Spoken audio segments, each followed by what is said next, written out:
While rage and terror have been two keywords of Afghan history in nearly 2 decades, it is the common man, the common Afghan, who has borne the brunt of a protracted conflict between the Taliban and the NATO-backed Afghan forces.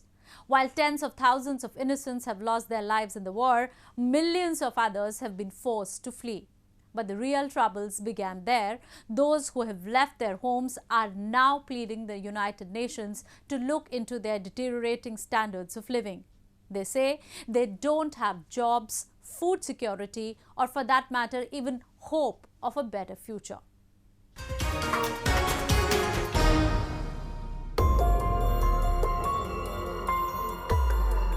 A large number of refugees living in India held a demonstration in capital New Delhi and urged the United Nations to take immediate cognizance of their declining standards of living. While they have nothing against the host countries, for they have allowed their prolonged stays, it is the rapidly expanding unemployment and their diminishing capacity to sustain that has become the major cause of concern. They say that the United Nations Refugee Agency, UNHCR, hasn't done enough socially or economically, and they stand vulnerable at the cusp of getting perished.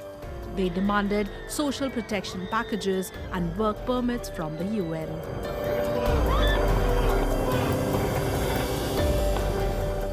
Every day we refugees face different challenges and problems.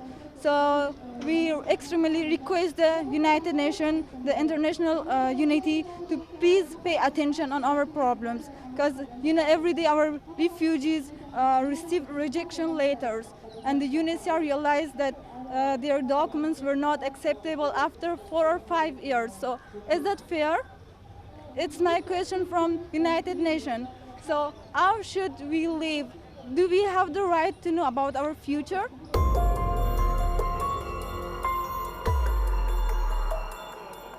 Hundreds of thousands of Afghan refugees have taken shelter across the globe owing to a continued conflict between the Taliban and the Afghan forces.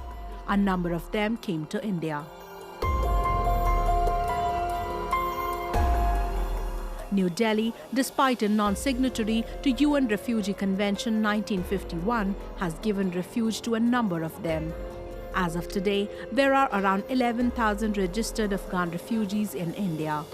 Many more have managed to live without refugee status. Pakistan, Afghanistan's immediate neighbor, has around 1.4 million registered Afghan refugees, but it has been mass deporting them back to their home. With no safe place for these refugees to return to, the situation has only worsened.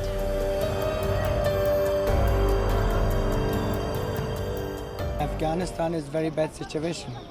We cannot say just economic situation. We have a very good country, we have a good university. I was in Kabul University, but in last 10 years, there is no facility for the Afghan peoples, but also there is a big war between Taliban and Afghan government.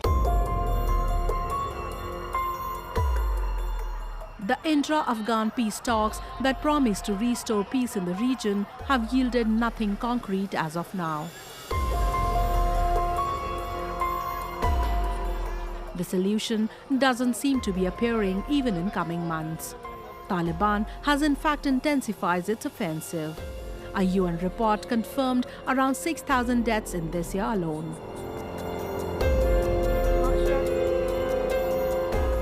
While a growing Islamic terrorism has toughened the course of even innocent Afghans in getting refuge in different countries, even thinking of returning to the war-torn country, they say send chills down their spine.